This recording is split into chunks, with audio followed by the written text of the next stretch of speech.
Ciao! Here is a conversation with Jean-Marc Mercier. Jean-Marc is the research advisor at MPG Partners. He works on machine learning, both kernel methods and deep learning, and on their application in mathematical finance. First, we talked about the differences between kernel methods and deep learning, and related to that some history of machine learning in general, the history of kernel methods, the history of neural networks, etc. Then I asked how he sees the application of orthogonal polynomials, deep learning, and how they are linked by the general framework of kernel methods, with a digression in kernel principal component analysis, used in aerospace, which is my field, but also in optimal transport tools in general.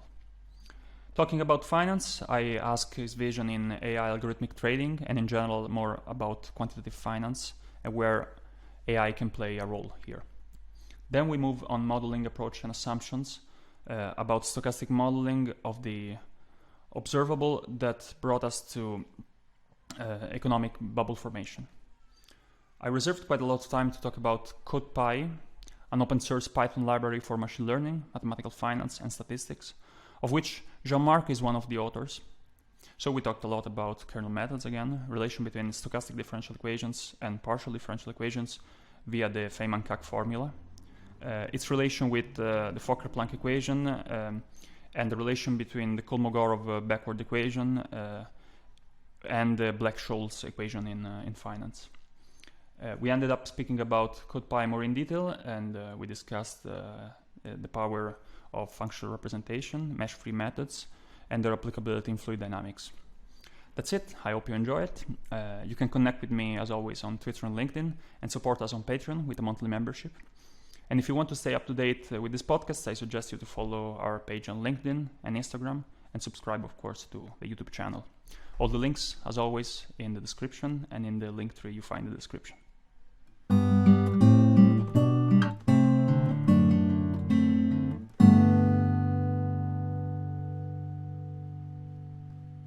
Okay, thank you very much for joining this conversation. I discovered your work looking into the relation and the differences between kernel methods and deep learning.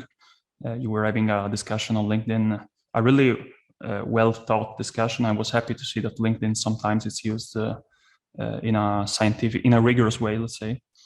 And this was a discussion with Bouchot about the differences between deep learning and kernel methods. And so it's not really a question, it's a comment. As I told you before, the story I lived was, the story I was told was, computer science made progress. We went from easy models to support vector machines in the 90s, something like this. And then deep learning, neural networks in late 2000s, early 2010.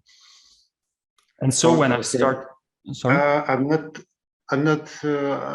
don't think they've been told the same stories than yours. So I have a slightly different feelings.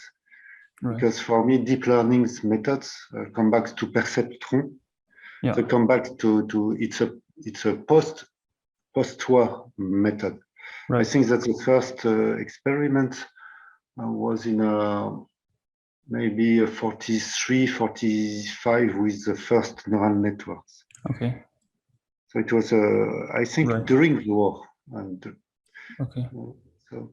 Well, okay, but let me say maybe this point is crucial in my in the story I had in my mind like last year, is that support vector machine and kernel methods were needed to then reach the goals that deep learning satisfied, as if now there's not any more room for kernel methods.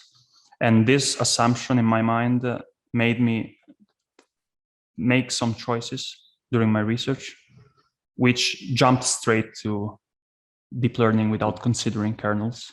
And now I'm rediscovering it. So I think, and I don't know if you agree with this, but I think there's a bias towards complicated models, as if you can assume the model to do everything. And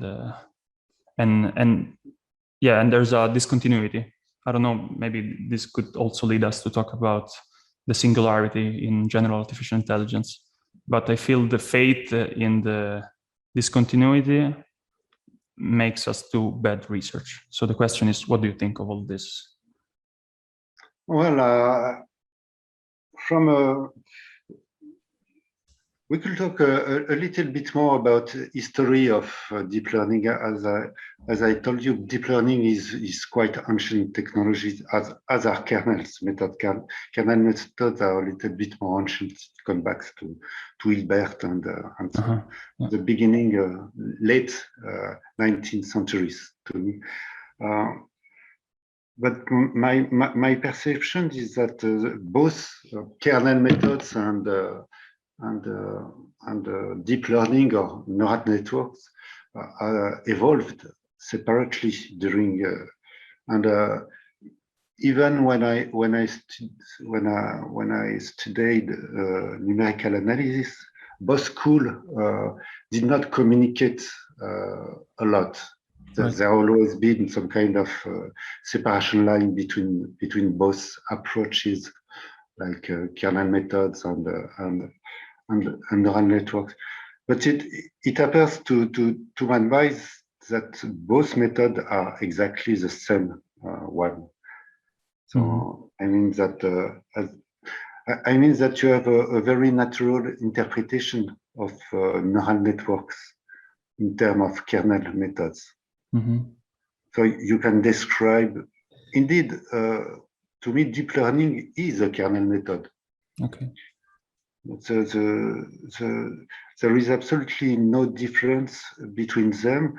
Both of them, in terms of machine learning purposes, try to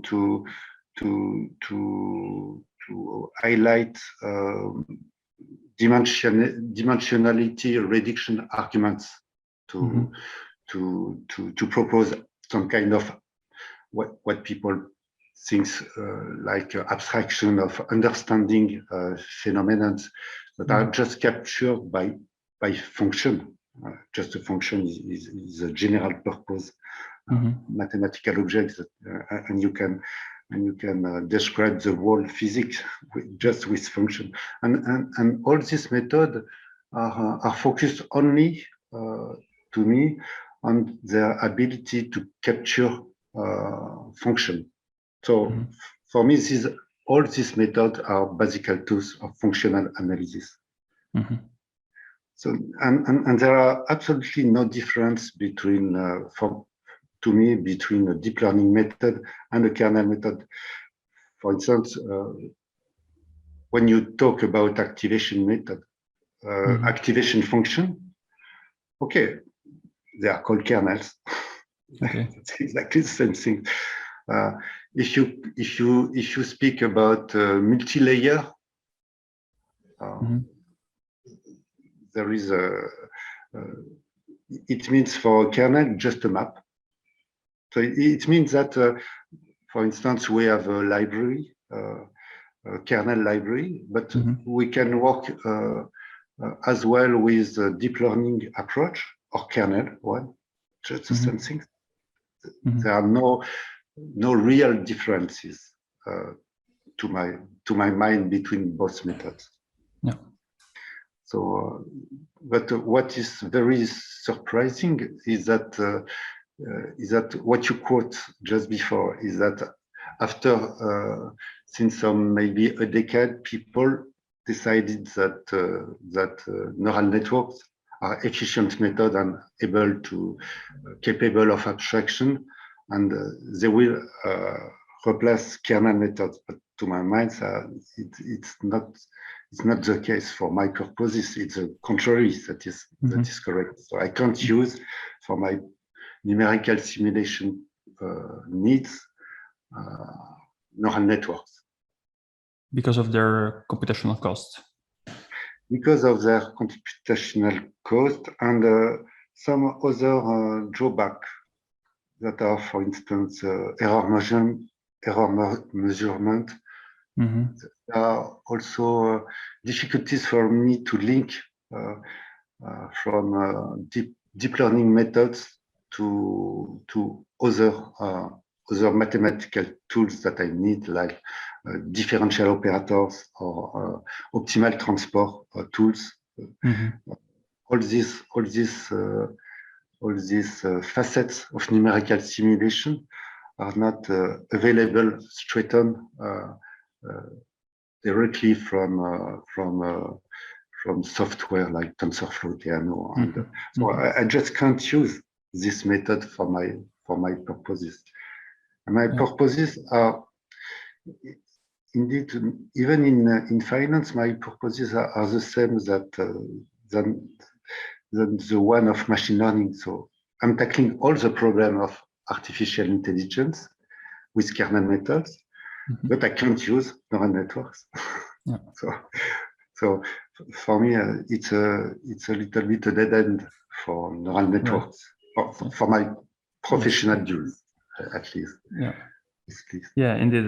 Let me also push out another experience I had thanks to you, which was before encountering your works, I had these two parallel line of thinking, which were one, the application of orthogonal polynomials, which I'm not sure if were developed together with kernels, but Wiener is from the early 20th century, I think.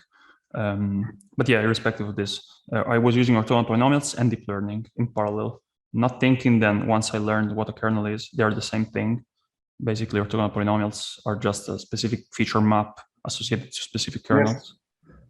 They are a subset of kernel methods in which the feature map is orthogonal, but okay.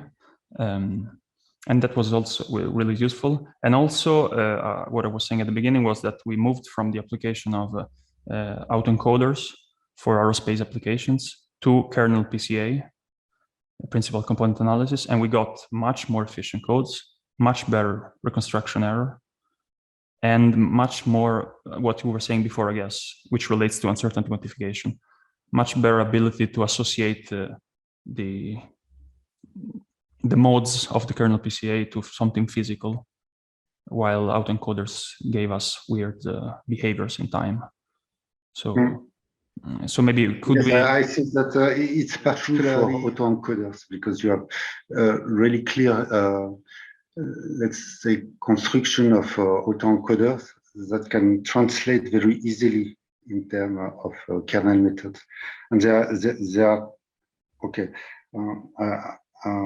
I think, and to be honest, we are testing also from our side with kernel methods autoencoders, and I think that the background and the framework of autoencoder is quite efficiently handled by kernel methods.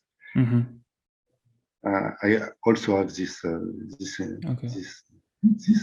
impression. Right, and could we dig into why you're interested in doing optimal transport and you said something like uncertainty quantification. Maybe you said it in a different language, but can you say what's relevant in your field?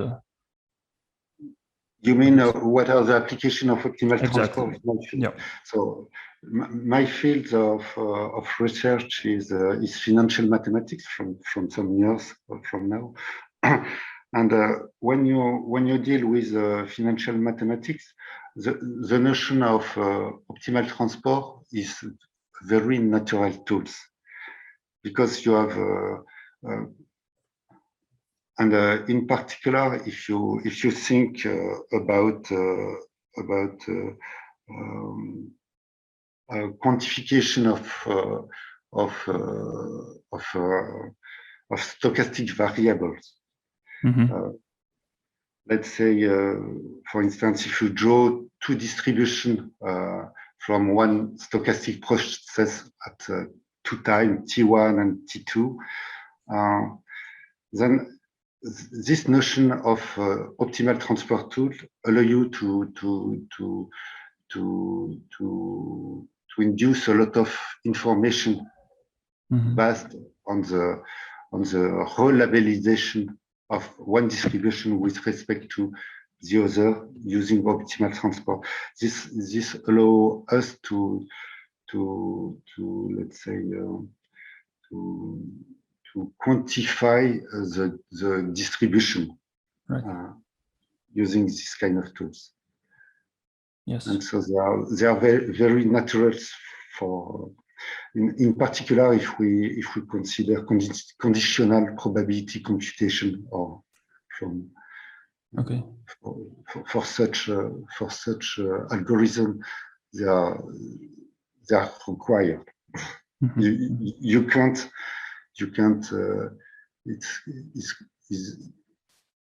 It's not. To my knowledge, it's not possible to have a convergent method for stochastic for estimating conditional probabilities without using optimal transport tools. Okay.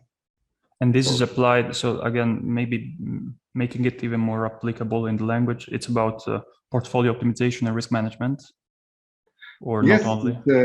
Yes, it can occur in this situation. Let's say, for instance, that you observe a random a market variable like a price or whatever and if you want to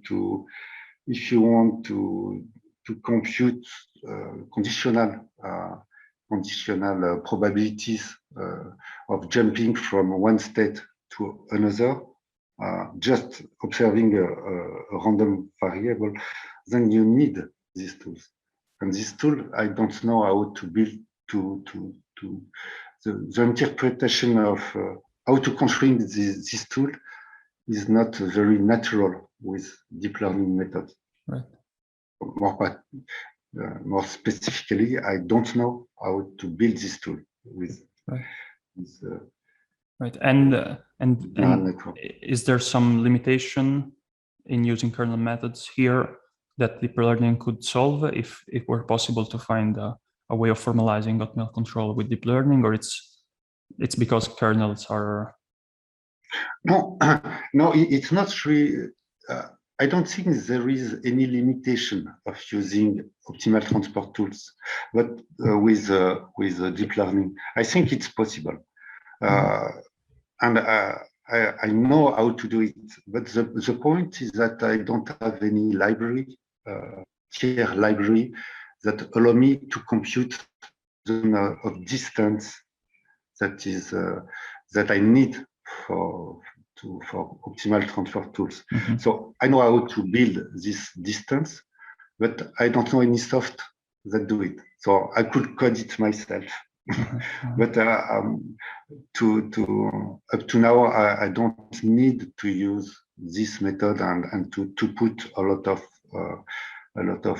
effort to build this tool for neural network. But I could do it if I thought it could be a good idea to explore this way.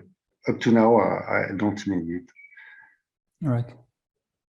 So as I told you, I think that deep learning and neural networks are kernel methods. So all the methods that I used as kernel, I can use them with deep learning. I don't do it because I don't think it's very efficient. Right. Right. And is this also, I had a question about whether you think kernel methods, there's a lot of hype in the use of AI for algorithmic trading, so for quantitative finance in general. And but I feel no one, again, it's a rough feeling, but people are talking about these complex models with recurrent neural network and complex models. Do you think there's room for kernel methods in algorithmic trading? Oh, I think that there are a lot of room in algorithmic trading because you are talking about recurrent network and all that stuff, like GAN, that are widely used for algorithmic trading today, just to simulate the underlyings. And this method, and we can go back to what I said just 5 minutes before. With kernel, we can build methods that not only can simulate, but we can show that it converges to the right distribution, and we do it with optimal transfer tools. And if we benchmark our tools with neural networks ones, the ones that are used. Well, neural network approach, to my knowledge, is not convergent to resimulate and to draw, to resimulate a distribution from historical observation. And so I think that it's more than relevant to use kernel method in this context. And indeed, we are doing it. So the application, I mean, you're looking in which kind of financial applications are you working on, let's say, on a daily basis? So the kind of application can be this one. It means all the applications that range from observing historical data market. Then once you learned with kernel methods some market observations, that you can not only resample, but you can project it in the future and have a first model of diffusion. And this model of diffusion is consistent with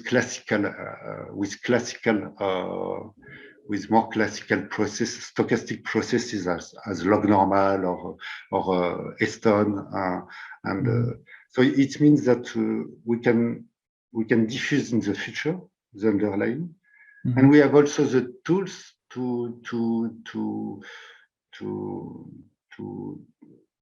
go backward using this sampling. It means that we can evaluate any trading strategy. And so it's very, it can be very valuable. Not on, I'm not thinking specifically about algorithmic trading, but this is very valuable for banks because it's not only algorithmic trading that is interesting. You can also conduct a risk management analysis of your portfolio. Right.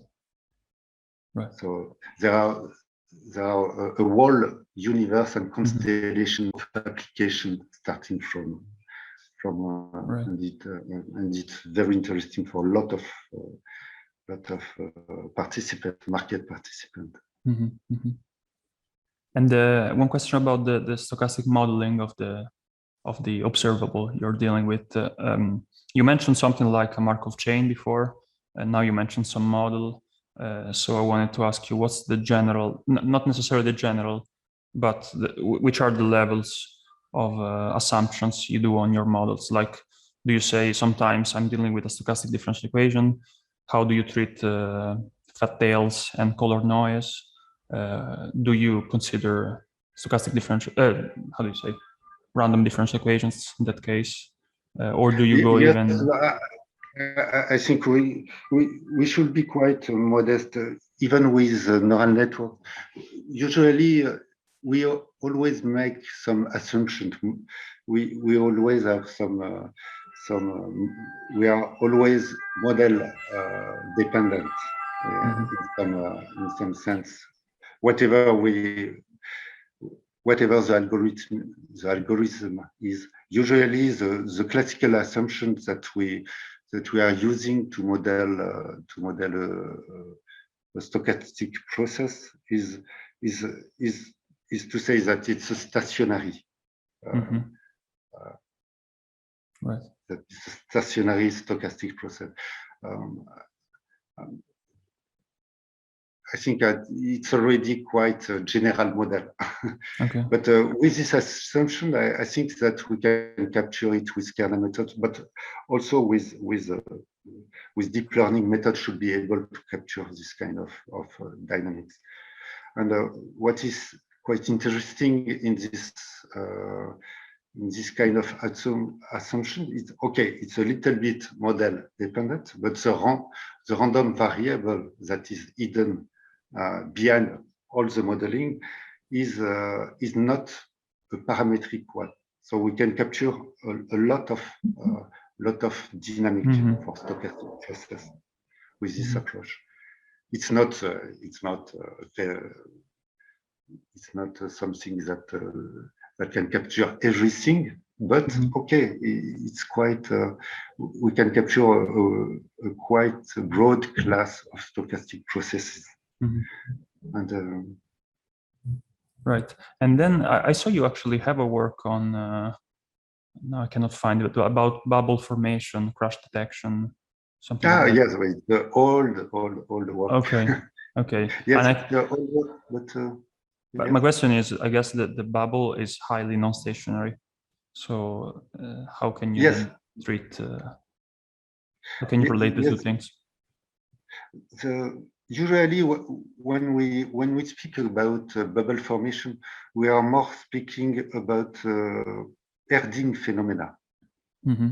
This is the classical way of to my knowledge.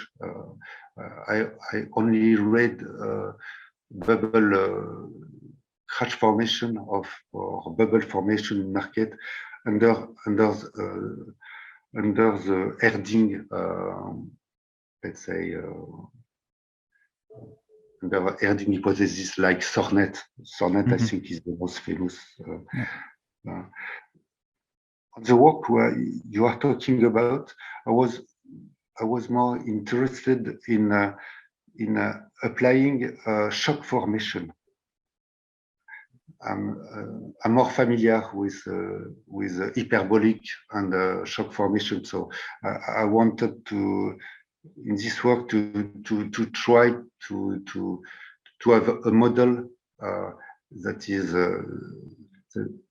a shock, that is hyperbolic, creating naturally some kind of wave shock phenomenon with a lot of diffusion. The diffusion corresponding to market randomness. So it was an attempt to link Hamiltonian system and hyperbolic system and shock formation to the market. So it's more a mechanic, almost mechanic way of describing shock.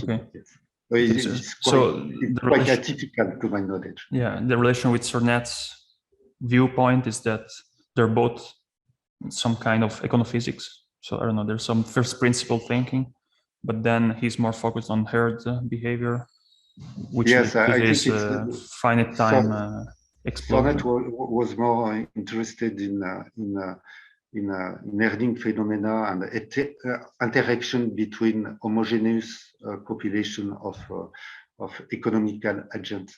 And I was trying to investigate really a mechanical effect. So these are quite different perspectives. But I never pushed the analysis too far. But I'm now curious because I'm building on the log period LPPLS, how's it called, the model by Sornet. So I was curious to understand. My first thought working into that was, of course, not all crashes are related to herd behavior. So there has to be some kind of modeling of crashes that assume something different. So that's why I'm interested in something like that. But I think that both vision probably can be merged together. I think. Right. Erding phenomena can probably be modeled with hyperbolic equation. Okay. Definitely something to look into. Thank you. Could I ask you maybe an introduction about your library? You mentioned it, the library you have using kernel methods, CodePy. I hope the pronunciation is correct. Yes, CodePy. CodePy is based on a kernel approach of machine learning. Indeed, code means curse of dimensionality. So this lib I'm using, I developed and I'm using for professional purpose functional representation using kernel since maybe 15 years. And I designed it primarily for my needs in numerical simulation, partial differential equation. It means mesh-free method, because I was and I'm still interested in high-dimensional evolutionary problems driven by partial differential equation. And codpy is simply the functional analysis modulus that I'm using. And since I'm using also for machine learning, so we decided to put the core library of functional representation as an open source. Open source, just to say, okay, because we think that that this approach is very efficient, very competitive also, and so we would like just to share and to and say, okay, you should try, it works. I already started. Yes, the listeners should as well, definitely. Maybe one last question, because I see we're running a bit out of time. You mentioned now partial differential equation, and before we were talking about stochastic the dynamics. And I saw in your works sometimes you mentioned this really fascinating relation between stochastic differential equation and partial ones, the Feynman-Kac formula that I had heard but never quite understood, not even now. But can you explain? Yes, you can understand this Feynman-Kac theorem.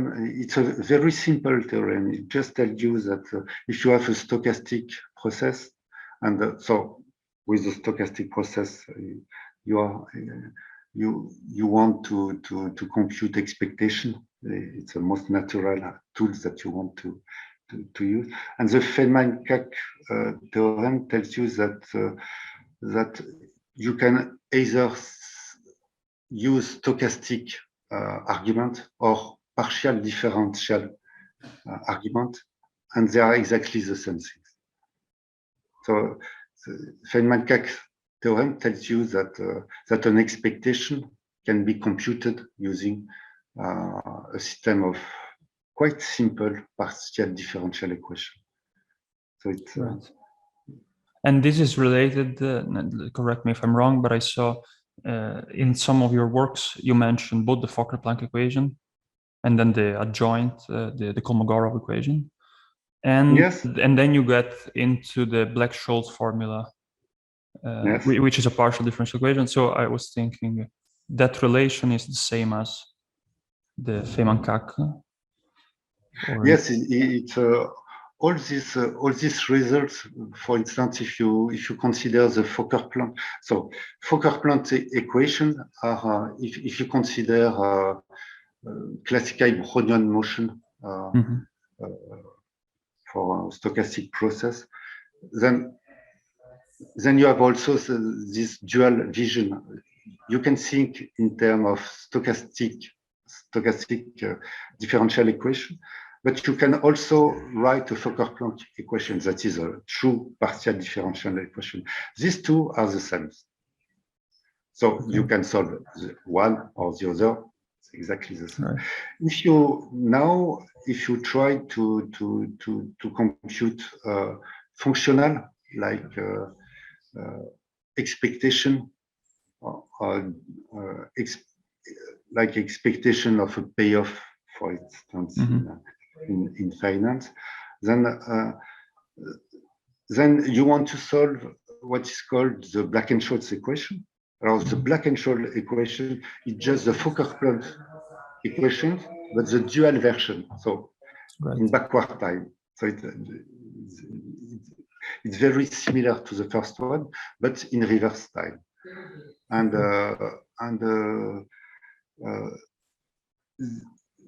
the dual of the Fokker-Planck equation is called, historically, it's a Kolmogorov equation. And the Kolmogorov equation, when you write it for financial problem, is a Black and Scholes equation, the same. Black and Scholes is the Black and Scholes partial differential equation is a Kolmogorov equation. Okay.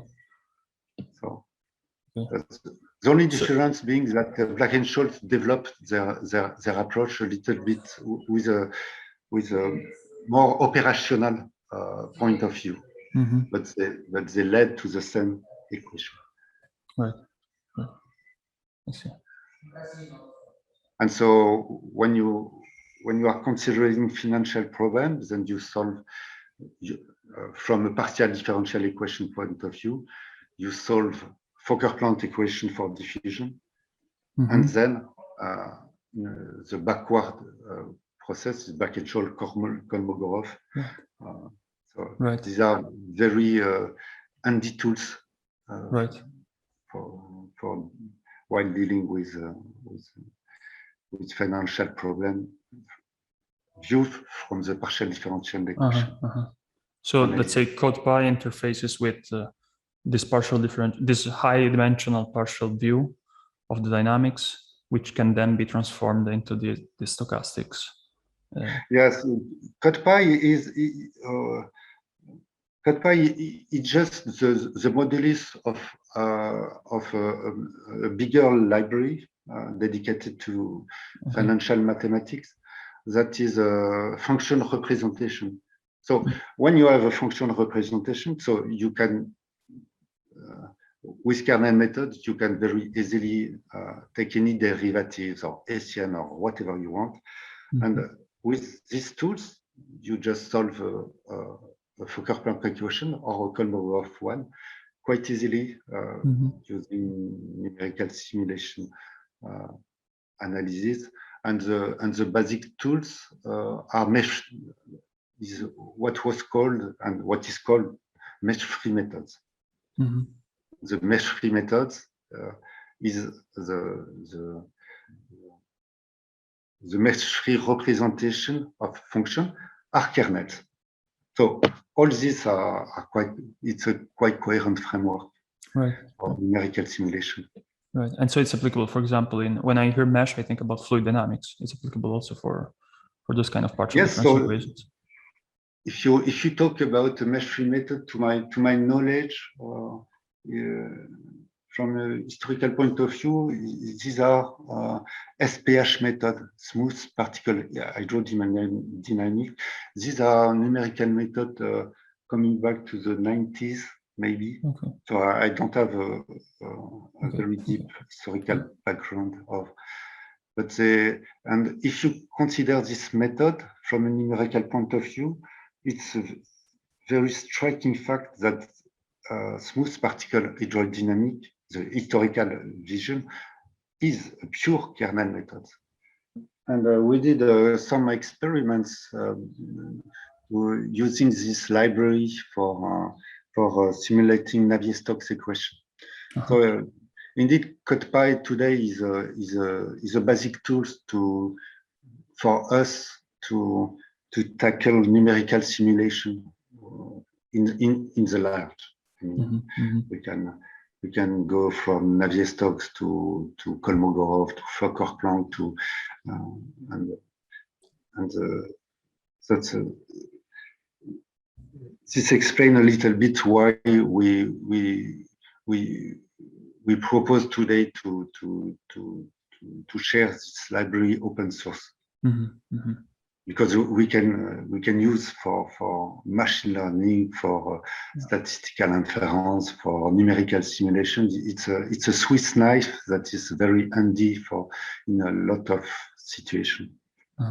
And to my knowledge, I don't know an open kernel library today. So yeah, in Python I have some experience, really small, with sklearn, but they don't have many things. I mean, as soon as you dig into one method, there's already many assumptions. Yes, and what is more interesting now is that if you go to TensorFlow, Theano, you will see that more and more they are integrating pure kernel methods. And it's quite. I think that Google, Meta, and all this are starting to recognize that kernel methods are quite efficient in a lot of situations. Right. So do you see that codpy? Also the measures are shifting toward kernel methods. Right.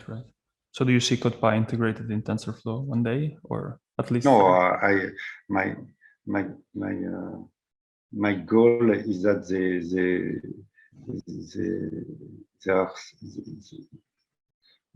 my goal is that they change a little bit their trajectory from neural networks to kernel methods, and I think they are starting to do it, and we are fighting a lot to that aim. And codpy is also a weapon for us to enforce them to integrate tools into their libraries. Great. Yeah, I have a final question that popped to my mind now.